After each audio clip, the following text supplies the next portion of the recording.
Surf, sun, and sand, great food, a Ferris wheel, rides, games, a music stage, classic cars, and fun.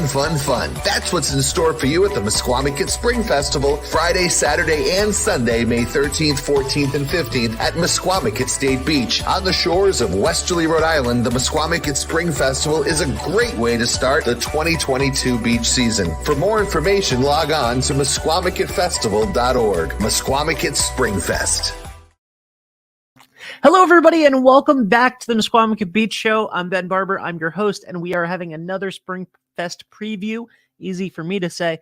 I am so excited because today I am talking to Jeff Allen Ross and Bill Cinque about their show that's coming up Saturday night, 6:45 to 8:15 at Springfest, one of the headliners. I'm very excited about it. The Badfinger /Beatles /British Invasion Brothers.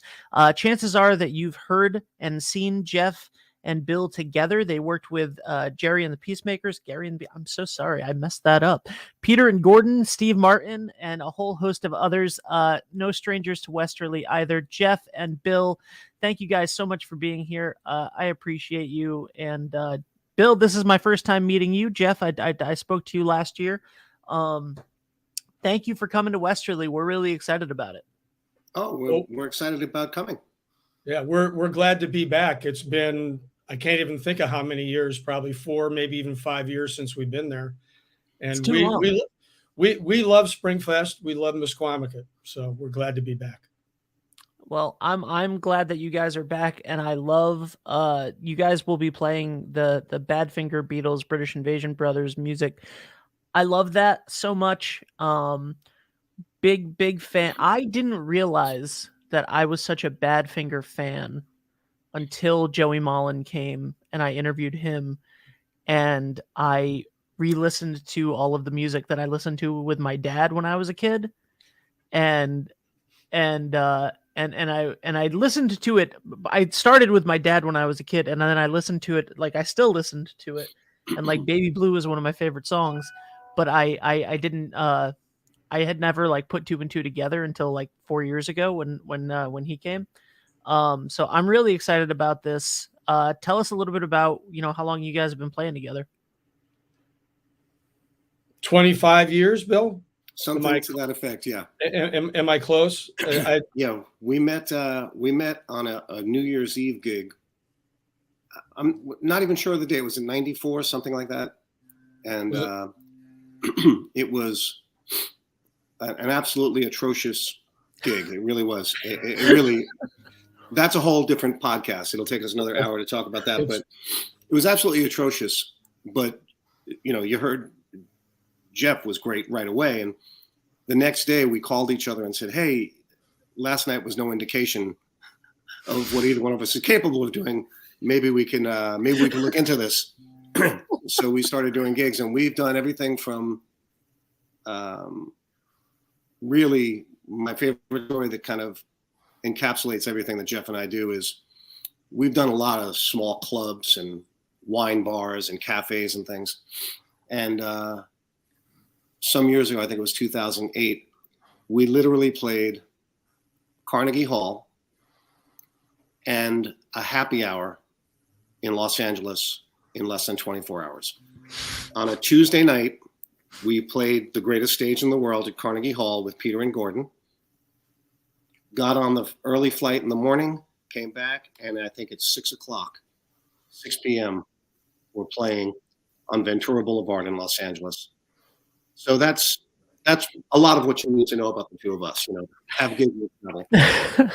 I think that's beautiful. I really do. I think that's kind of that's the life you want, right? Like I think that's you want the highs, and then but the wine bar is like just as in a different way. Like that's a really fun atmosphere and something that you can't do. I think that's beautiful.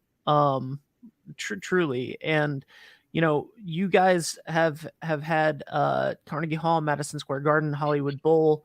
I mean, you've played everywhere and with everyone, and it's fantastic. Bill, you toured with Neil Diamond as well, right? Yeah. From 2014 into 2018, which is when he retired. And are you the reason he retired? The only reason a lot of people retire. Yeah, Neil Diamond was the greatest gig ever for anyone. And it was interesting. The minute I got that gig, I started getting phone calls from all of our friends who are producers and record company executives and session guys. And they all called me and said, you don't know how lucky you are, because he's not just a great rock star with great songs. He is a great guy with a class act, top to bottom. And it was, certainly 4 of the greatest years of my life. Awesome. That's really cool. You guys talked about playing with Peter and Gordon, Carnegie Hall. Jeff, you can be heard every single week with Peter Asher on From Me to You. Sirius XM channel 18, the Beatles channel. Absolutely. There you Thursday. Go. And between the two of us, I don't think that my plug for your plug on my show for your show is going to do as well. Anyway, that's okay. Totally fine. I think that's probably a little bit more high profile. You don't realize the reach you have, and that's the problem. That's true. I don't. You're minimizing yourself. Trust me. I'm a very powerful man. But you guys will in addition, earlier in the week next week before you play Springfest, you will be at the United Theater in Westerly, playing with Peter Asher. Tell us a little bit about that show. Well, that's the Peter Asher, a memoir of the 60s and beyond. We've been doing the show since Gordon passed away in 2009. We started doing the show in 2010. This edition of the show is different than what we've done in the past. Over the last couple of years, we've done some changes. Peter still talks a lot and tells a lot of stories, and we play all the Peter and Gordon hits. But we're excited to come back to Westerly because we've never done Peter's show in Westerly because the United Theater didn't exist prior to this. Yeah. So we're really looking forward to going to downtown Westerly and actually going into a very cool little theater. I've seen some pictures of it, and it seems like it's going to be a great experience for everybody. So I took a little tour inside the United about a month ago, and I had been in before it had been completely finished, but it is so gorgeous now. And then we saw the Milk Carton Kids, which kind of feel like which almost feel like a modern day Peter and Gordon style. Exactly. I think they're like Simon and Garfunkel. I think they really are. Yeah, generation Simon and Garfunkel. They really are. I had I made a comment to Tony, the executive or the artistic director over there. For years, the sign on the marquee, when it said, the United's coming soon, it'll be here in 20 years. It took a very long time. It always said Simon and Garfunkel reunion, and we always laughed about that when we walked by because that's what they put on the fake marquee outside. And then Milk Carton Kids, I was like, this is about as close as you'll get to that. But definitely, I'm so excited. This is going to be one of the most prestigious things that's been on that stage. I don't know what it did in the 30s and 40s and stuff, but since it reopened, this show with the both of you and Peter Asher is very prestigious and such a wonderful thing to come to Westerly. And I'm glad that you guys are staying through the weekend and playing for us at Springfest, because we're going to absolutely love it. And there's nothing like a party at the beach. Exactly. Well, we're not quite staying through the weekend. We have to drive to New Jersey to do a show on the Friday night and then drive back. But Bill and I are more than happy to do that because, again, we love Springfest. Everybody in the tri-state area that's going to come to Springfest, come on Saturday from 6 to 8, because these two men are going to be in town and then drive to New Jersey and then come back just to play for you again. That's fantastic. That's dedication. That is, man, that's great. It's less of a, it's not Carnegie Hall a wine happy hour. But it's nice. Neither of those places are Carnegie Hall, is my point. But anyway, although the United is great. What is your favorite thing about the show that the two of you do right now? The show that we'll be getting at Springfest with the Badfinger and Beatles and British Invasion. Well, I can tell you that my favorite thing is there's nobody I like singing with more than I like singing with Bill. And when the two of us sing together, I think something special happens. A lot like the Milk Carton Kids. You get two guys that sing well together, and it's just a little bit of magic. And that's what I always look forward to. And what we know, hundreds and hundreds and hundreds of songs. So who knows what may occur and what we might pull out at the last minute, but there'll certainly be Beatles, and there'll be Badfinger and probably a few Gerry and The Pacemakers songs. And yeah, we'll see what happens. It is Gerry. We say who knows because we certainly don't. Yeah, no idea. I think that's the best. I think that's when two people know each other that well, and there's such a rapport, and there's such a huge catalog that you can choose from. I think that's where magic really happens, and I'm excited to be there and hear it and see you guys in person on Saturday night. So I'm ecstatic about that. I would be remiss if I did not ask about Bill. You were nominated for a Grammy for a Broadway show. Is that correct? Do I have that right? Am I wrong? Is there something? Is there something I don't know about, Bill? Is there something that I don't know? What did you? I'm having trouble hearing you, Jeff. I'm hearing Jeff Bennett. Relay what Ben just asked. He asked if you were nominated for a Grammy for a Broadway show. No, I was not. And Jeff did much more work on this show than I did. But what you might be referring to is Bright Star. The Steve Martin, Edie Brickell musical. Yes. That we both worked on. We did a lot of the demos for them. And then I did a lot of extra work on Steve and Edie's album. So of course you did. But we weren't nominated for it. Well, we were nominated for being, the guys that will do anything Peter asks. But short of that, I wish we had been. But well, all right. Well, let's put it this way, Ben. If you're gonna I'm gonna give you guys all of the credit for this. By the way, I'm gonna give you all of the credit for it. Well, no, you can just refer to us. Just refer to us as the guys that have not been nominated yet. And, we'll see what happens in the next 35 years. There it is. I think that, so I am not surprised by that story. I'm not surprised by any of these stories. The two of you are, and by the way, I'm sorry about getting the technical aspects of that wrong. I'm going to blame Caswell and throw him under the bus, as I do for everything. As well you should.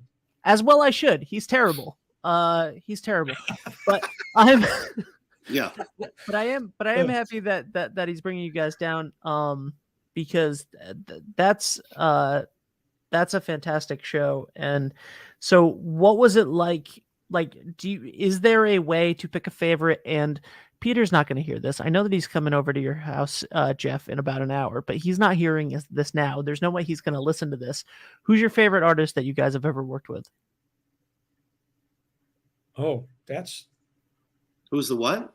Who's your favorite artist that we've ever worked with? Yeah, but pick favorites, guys. But other than Peter, which is let's go other than Peter. It would Jeff. be hard That's to a very say a safe way to go. I would say the person who impressed both of us in the first 30 seconds that they were ever on stage was Jerry Marsden, the late great Jerry Marsden from Gerry and The Pacemakers. Yeah. We hadn't met him. We hadn't rehearsed with him. That's how we do most of our gigs with Jeff and I, have a band and we're off and running and there's no rehearsal. We met Jerry at a sound check He literally walked on stage, kind of waved to us, and sang 30 seconds of one song and said, okay, this is great. And he knocked it out of the park. He was perfectly on pitch, perfectly in tune, knew exactly the volume was great, the tone was great. And I will remember that forever. As far as a favorite artist, we probably have 20 favorite artists for different reasons. But.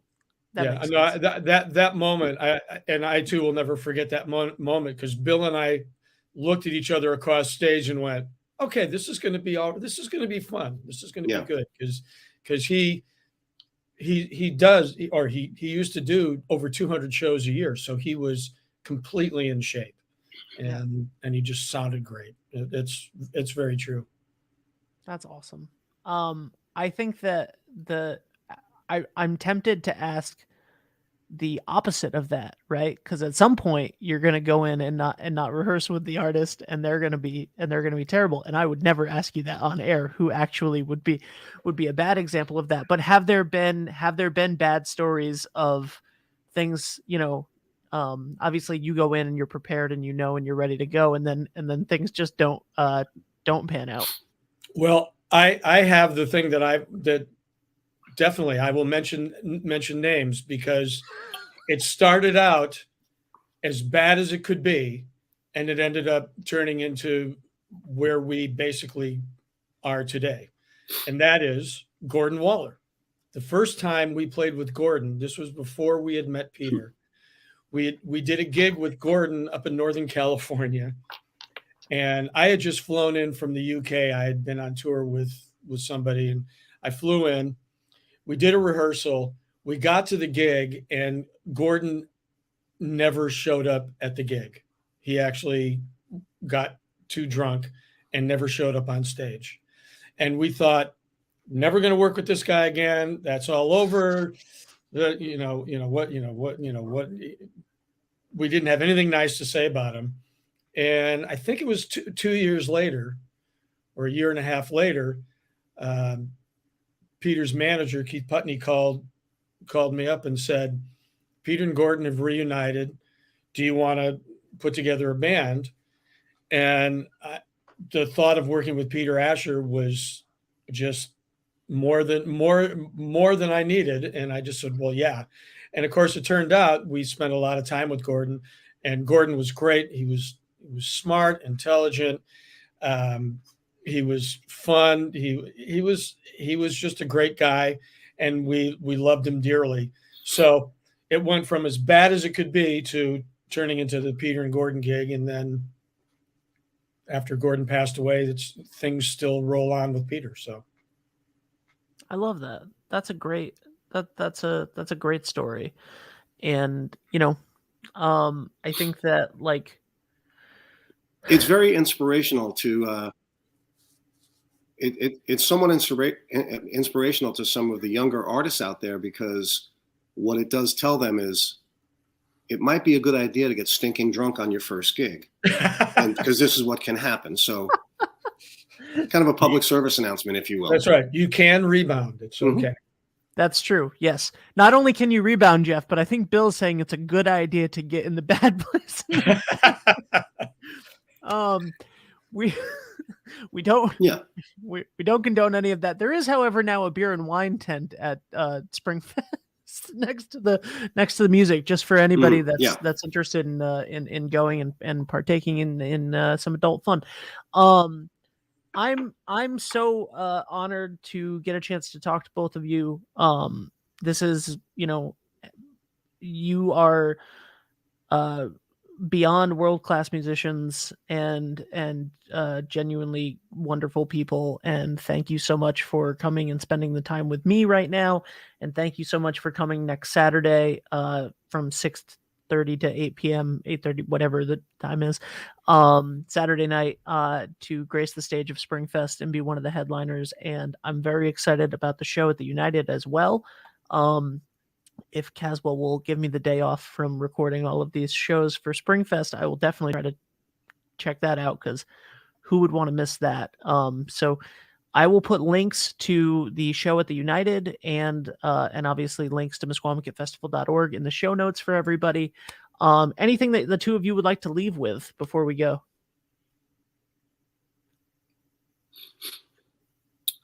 I wish someone would tell me how to spell Misquamicut.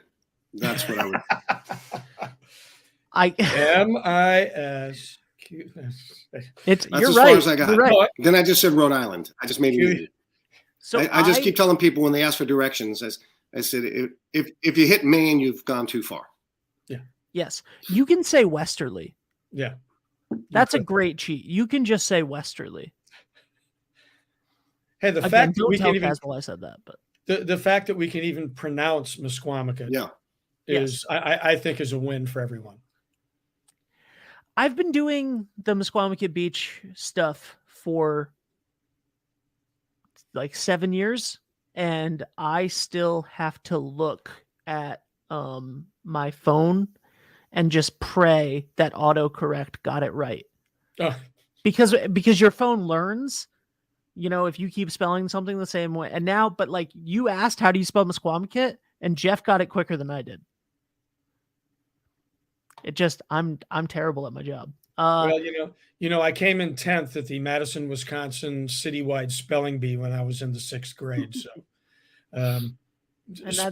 spelling is good. As long as there's no math, I'm good. Spelling, not a problem. And it you know what?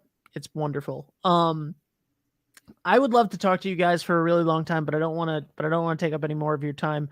So please come back to Westerly and Misquamicut at some other point in the future. So we have a chance to do this again. You can catch them Thursday night at the United Theater with Peter Asher and Saturday night at Springfest. And if you're in New Jersey, because some people listen to this from all over the Northeast, check them out. Where on Friday? We are at the Vogel at the Count Basie Center in Red Bank, New Jersey. Awesome. Very cool. And Jeff, where can people listen again to From Me to You on Thursdays? Sirius XM, the Beatles channel 18. I think it's on, I always get confused because we're on the West Coast, but I think it's on at 9 p.m. on the East Coast. I don't know. I think. All right. Well, that's my guess. Look it up. And they run it all weekend too. They run a repeat on Saturday and Sunday. Of course they do. It is one of the, when I had Sirius in my old car and the first time that I ever talked to you guys 2 years ago or something at this point, I started listening to it immediately, and it's just the best show. And Peter's such a wonderful storyteller, and you're going to get all of that live on stage on Thursday. So check out the United Theater. So thank you both. Bill, it was a pleasure to meet you. Absolutely. I can't wait to hear you guys in person. My pleasure. And Jeff, always wonderful. Thank you guys so much. I'll talk to you soon. All right. Thanks. Thank you. Ladies and gentlemen, Jeff Allen Ross and Bill Cinque. Did I say it right? No. Bill, did I say it right or wrong? I can't hear you. Did I say it right or wrong? Your name. All right. I'm going to say that I said it right. Thank you, Bill. All right. Here we go, guys. We'll see you next time.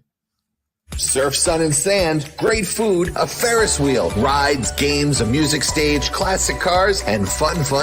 That's what's in store for you at the Misquamicut Spring Festival, Friday, Saturday, and Sunday, May 13th, 14th, and 15th at Misquamicut State Beach. On the shores of Westerly, Rhode Island, the Misquamicut Spring Festival is a great way to start the 2022 beach season. For more information, log on to MisquamicutFestival.org. Misquamicut Spring